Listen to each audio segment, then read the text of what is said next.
고을 원님이 새로 부임했다. 매사에 엄정하고 청렴하기로 소문난 분이라 백성들의 기대가 컸다. 그런데 어느 날 원님 댁에서 큰 소리가 들려왔다. 마님과 노비가 다투는 소리였다. 이거사, 너는 어찌 그리 손이 느리냐? 어서 내 물건을 보이지 못할까? 마님, 송구하오나. 그게 워낙 크고 무거워 쉽게 들기 어렵사옵니다. 무겁다고? 감히 주인 앞에서 게으름을 피우는구나. 저번에는 잘만 들어보이더니 예, 마님. 보통 물건과는 달라서 쉽게 들 엄두가 나지 않사옵니다. 이 소리가 마당을 지나던 원님의 귀에 들어갔다. 원님은 미간을 찌푸렸다. 이게 무슨 물건이란 말인가? 보통 것과 다르게 크고 무겁다니. 대체 어떤 물건이길래? 원님은 조용히 방문 앞으로 다가갔다. 내가 너에게 수없이 일렀거늘. 그 물건은 너와 나만 아는 것이 아니냐? 어찌 그리 함부로 말하는 게냐? 마님, 소인은 귀하고 무겁다는 것을 말씀드린 것뿐이옵니다. 이건 밤에만 써봤지 낮에는 쓰지 않잖습니까? 원님은 더 이상 참을 수 없었다. 문을 활짝 열고 들어섰다. 여보시오 부인. 대체 어떤 물건이기에 노비와 그리도 큰 소리를 내며 다툰단 말이오. 그리 크고 무거운 것이 대체 무엇이오? 마님은 깜짝 놀라 원님을 바라보았다. 이내 얼굴을 붉히며 말했다. 아이고 영감. 어찌 그리 오해를 하십니까? 제가 말한 물건은 저 호피 이불을 말하는 것이옵니다. 빨래를 하게 내놓으라 했는데 워낙 두껍고 무거워 힘들다고 투정을 부린 것이옵니다. 원님은 얼굴이 시뻘개져서 아무 말도 하지 못했고 노비는 고개를 숙이고 웃음을 참았다. 안양 최고 기방 매화당의 안채.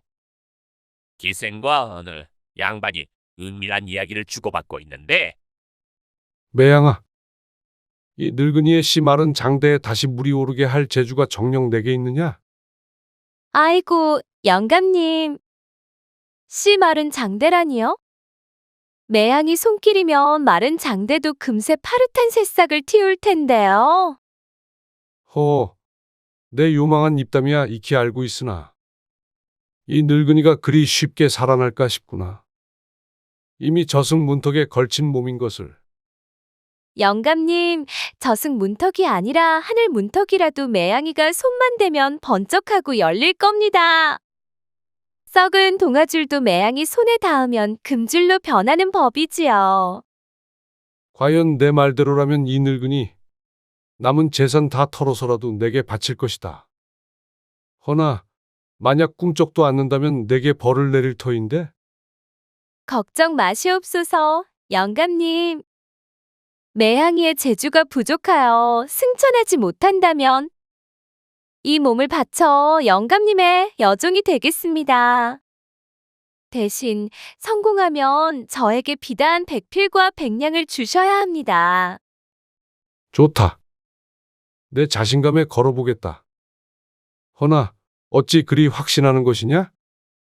영감님, 사내가 아무리 늙고 병들었어도 제 간절한 손길과 끈적한 말에는 반응하게 마련입니다. 저번에 돌아가신 최대감도 관속에 들어가셨는데 제가 슬퍼하며 손을 잡아드리니 벌떡 살아나셨지요. 저는 죽은 자도 살립니다요. 내 계략에 이 늙은이가 넘어가는구나. 자, 어서 그 재주를 뽐내어 보거라. 주막에 놓인 셋이 모여 앉아 시덥잖은 농담을 주고받고 있었다. 술 기운이 오르자 이야기는 점점 흥미진진해지기 시작했다. 요새 들어 영 기운이 없어서 큰일이요. 밤마다 젓가락이 영 말을 듣지 않으니 허참 나도 마찬가지라오. 젊을 적에는 그 젓가락으로 산의 진미를 거뜬히 집어 올렸는데 이제는 국물만 겨우 찍어 먹는 신세가 되었지 뭐요. 셋째 노인은 고개를 끄덕이며 한숨을 쉬었다. 두 분 말씀이 지당하시오. 저도 젊을 적에는 젓가락이 아주 길고 튼실해서 세상의 온갖 진귀한 음식을 다 맛보았는데 이제는 젓가락이 짧아져서 높은 곳에 있는 음식은 엄두도 못 낸다오. 아이고, 저도 그렇습니다. 높은 곳에 있는 음식은커녕 그 앞에 있는 반찬도 제대로 찝지 못할 때가 많다오. 이놈의 젓가락이 용노세에서 그러게 말이요. 다들 나이가 드니 젓가락이 짧아지고 힘이 없어지는 것은 어쩔 수 없는 이치인가 보오. 그때 젊은 주모가 술상을 들고 다가오다 그들의 대화를 듣고는 껄껄 웃었다. 어르신들, 무슨 말씀을 그리 하시오. 젓가락이 짧아지고 힘이 없으시면 새 젓가락을 사시면 될 것을. 여기 마침 제가 얼마 전에 새로 들여놓은 튼튼한 젓가락이 있는데 하나씩 드릴까요? 노인들은 얼굴이 빨개져서 서로를 바라보았고 주모는 여전히 해맑게 웃고 있었다. 마을 어귀 주막에서 술잔을 기울이던 호졸과 백정이 있었다. 이보게, 자네는 매일 같이 칼을 잡고 고기를 썰어대니 힘이 장사겠구먼? 에이, 포졸 나으리. 고기 써는 힘이야 뭐 그저 먹고 살려고 하는 지신이 별것 있겠습니까? 헌데 나으리께서 잡으시는 도적놈들은 나리는 얼마나 장사시길래 아주 몸이 실하신가 봅니다. 허허, 이 사람 좀 보게. 도적놈들이 어떻게든 잡으면 그만이지. 실하고 안 실하고가 뭐가 그리 중요하단 말인가? 정작 실한 것은 따로 있지. 호, 그럼 나으리께서는 무엇이 그리 실하다는 말씀이십니까? 쯧쯧, 자네는 아직 멀었네. 이 사내에게 가장 실한 것은 말이야, 바로 그것이지. 그것이라니요? 주먹입니까? 아니면 몽둥이입니까? 무엇이 그리 대단하다고 그리 빙빙 돌려 말씀하십니까? 이 사람아, 술 취한 김에 솔직히 말하네.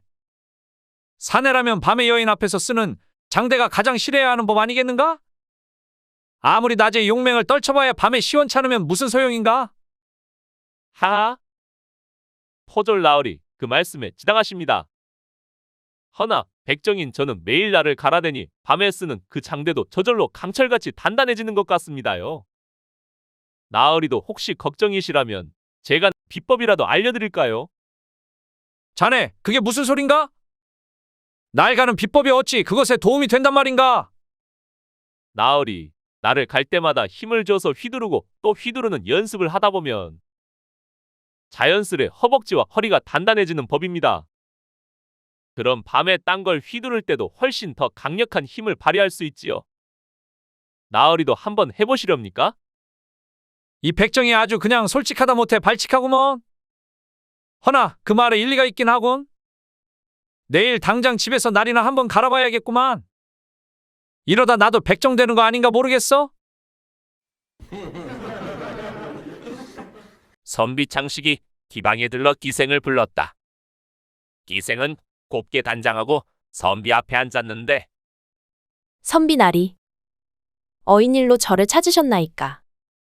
제가 나리께 무엇을 해드릴꼬? 다름이 아니라 내 붓이 영 시원찮아서 말일세. 부인도 내 붓이 힘이 없다고 타박하니 자네가 내 붓을 좀 일으켜 고쳐주었으면 하네. 기생은 요염한 미소를 지으며 선비에게 다가갔다. 아이고, 선비나리의 붓이 시원찮다니. 제가 보기에 나리의 붓은 아주 튼실하고 좋아 보이옵니다만. 선비는 고개를 저었다. 아닐세.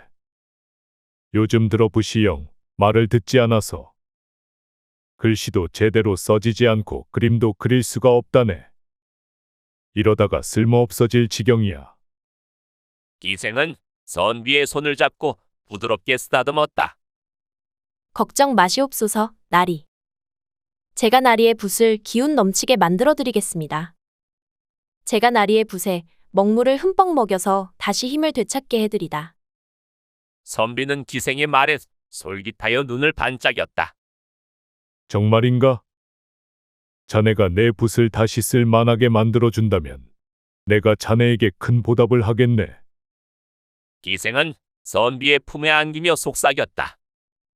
그럼요, 나리. 나리의 붓을 아주 굵고 진하게 만들어 드릴 테니 염려 마시옵소서. 밤이 깊어지고 다음날 아침 선비는 못마땅한 표정으로 기방을 나섰다. 그의 손에는 굵고 묵직한 붓이 들려 있었다. 시벌! 그 붓이 이 붓이 아닌데. 하여간 말을 돌려서 하면 못 알아듣는다니까. 꽃님이는 어미의 심부름으로 아랫마을에 다녀오려고 집을 나왔으나 보따리를 두고 온 걸 깜빡해 여종 맹순이를 집에 다녀오게 하고 저작거리에서 기다리고 있었다. 그때 한 사내가 꽃님이 앞에 서더니 말을 걸기를 아씨, 저 좀 도와주시겠습니까? 무슨 일이냐? 지금 마을에서 유명한 불안당 놈들에게 쫓기고 있습니다. 저 좀 숨겨주시면 이은혜 있지 않겠습니다. 네, 너를 어떻게 숨겨주단 말이냐? 그 치마폭이 꽤 커 보이는데 어찌 안 되겠습니까? 이런 고얀 놈? 내가 우습더냐? 꽃님이는 황당했으나 겁에 질려있는 사내를 보니 마음이 약해졌다. 빨리 숨거라. 사내는 몸을 숨기는데 거기 상큼한 아가씨. 방금 어떤 삐리한 놈 지나간 거 못 봤어. 아무도 안 지나갔는데? 솔직하게 말하시게. 난 무서운 사람이야. 어허, 고얀 놈. 내가 누군지 아느냐? 우리 아버지가 임금님이랑 밥도 먹고 사우나도 가고 다 했어. 죄송합니다. 아씨. 사내는 황급히 자리를 뜬다. 감사합니다, 아씨. 갑자기 뻘건 선지는 왜 흘리느냐? 그자들에게 맞은 것이냐? 아닙니다. 간만에 좋은 구경했어. 그래. 그런데 무슨 연유로 무섭게 생긴 자들에게 쫓겼느냐? 아, 제가 화투치다가 30냥 껐습니다. 자식들이 짜고 치는 것 같더라고요. 뭐라고? 이거 도라야 뭐야? 아무튼 감사합니다. 사내는 자리를 떴다. 잠시 후 여종 맹순이가 꽃님이 앞에 서는데 아씨, 다녀왔습니다. 그래, 고생했다. 어서 움직이자꾸나. 시간을 많이 지체했구나. 그런데 아씨, 뭔가 허전하지 않으십니까? 뭐가? 아씨 방에 속옷이 그대로 있더라고요. 오늘 안 챙겨 입고 나오신 것 같아요. 꽃님이는 창피한 탓에 한동안 집에서 나오지 않았다고 한다. 부자 집딸 달래와 그 집종인 보섭이는 서로 좋아하는 사이였다. 서로를 마음에 품고 있었지만 신분 차이를 극복하지 못했다. 그러던 어느 날 달래가 혼례를 앞두게 되는데 아씨, 안 가면 안 되나요? 그게 내 뜻대로 되겠느냐? 나도 너무 힘들구나. 아씨를 참말로 사랑했구만요. 5살 때 아씨가 독박으로 내 머리에 땜빵 만들 때부터 사랑했어요. 호섭아, 우리 그냥 멀리 도망갈까? 안 돼요. 그러다 잡히면 아씨는 혼나고 끝나지만 지는 빙신될 거 뻔하구만요. 아씨 보름달이 떴어요. 보름달에 대고 소원을 빌면 이루어진대요. 그렇게 둘은 소원을 비는데 우리 아씨 평생 결혼 못하게 해주세요. 아씨 무슨 소원을 빌었슈? 나는 호섭이 내 소원 이루어달라고 빌었다. 너는 무슨 소원 빌었느냐? 아씨와 마지막으로 뜨거운 시간 보내게 해달라고 빌었슈. 호섭아, 아씨 간지럽구나. 가만히 있어봐요. 그렇게 둘은 처음이자 마지막 거사를 치르는데 그리고 30년 후 야, 호섭이 너 일로 와봐. 예, 아씨. 내가 뒷간 청소 깨끗이 하라고 했어? 안 했어? 지나갈 때마다 냄새 나잖아. 죄송하구만요. 네 놈이 개떡 같은 소원 빌어서 내가 지금까지 결혼도 못했잖아. 넌 인생 종칠 때까지 빡시게 굴릴 거야. 이런 걸 그냥 솔직하게 한 번 주고 시집가라 빌걸. 아주 제대로 꼬였구먼. 조선 최고의 의적 옥림이. 옥림이는 양반집 곳간과 재물을 털어 어렵게 사는 백성들에게 나눠주었다. 그래서 그를 지지하고 응원하는 백성들이 가득했다. 그런데 어느 순간부터 함께 의적 생활을 하던 자매들이 하나둘씩 없어지고 홀로 남게 되었다. 한결같이 말하던 일을 어긴 순간부터였다. 바로 음란서생의 담을 넘어서는 안 된다는 것이었다. 음란서생의 집을 털다가 하나둘씩 종적을 감췄다. 옥림이는 더 이상 털 집도 없고 음란서생의 집을 털어야겠다고 마음먹었다. 그리고 그날 밤 소문은 소문일 뿐이지. 오늘 내 놈 똥꼬에 콩나물까지 빼서 백성들에게 나눠주겠다. 그리고 잠시 후 옥림이는 종들에게 붙잡히는데 간도 크구나. 감히 내 집을 털려고 들어오다니. 저자의 복면을 벗기거라. 오, 반반한 여인이구나. 순순히 항복하고 내 첩으로 들어오면 봐주겠노라. 어림없는 소리. 차라리 내 목을 치거라. 말이 안 통하네? 저자를 포박하라. 사내들은 옥림이를 포박하기 시작하는데 어디 마음껏 묶어봐라. 내가 풀지 못하는 매듭은 없다. 잠시 후 이게 뭐야? 벌써부터 부끄러워. 날 농락하고 어딘가로 팔 셈인가? 다시 한번 묻겠다. 내 첩이 되겠느냐? 실소이다. 서생은 부채를 접는데 뭐야? 완전 내 스타일이잖아?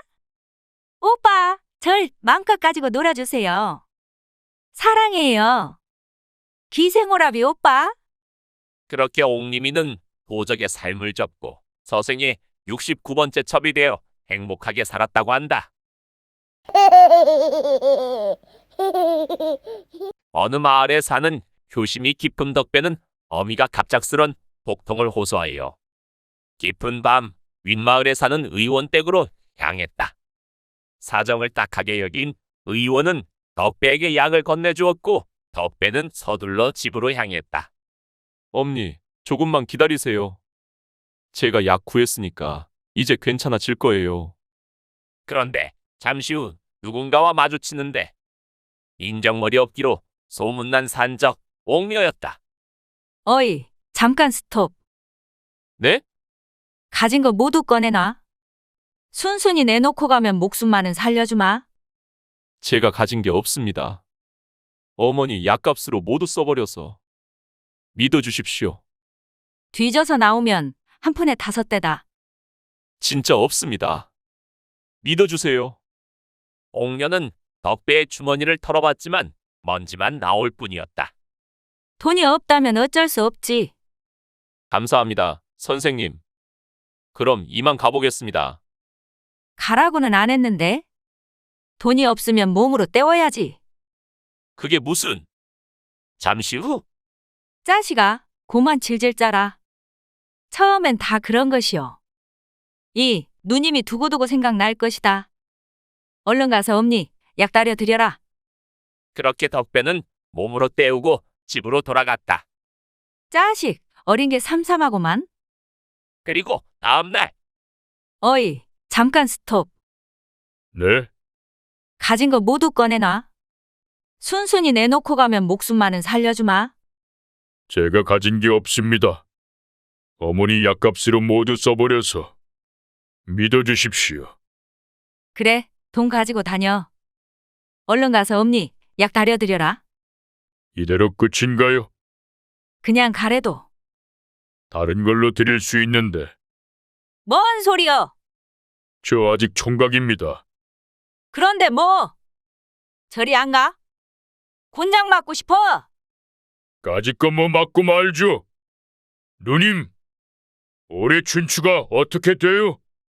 저리 가라니까. 어머머. 너 왜 이렇게 힘이 좋니? 왜 바지 속에 몽둥이가 있어? 허허, 나랑 내려가서 알콩달콩 살까요? 자기야. 좋아.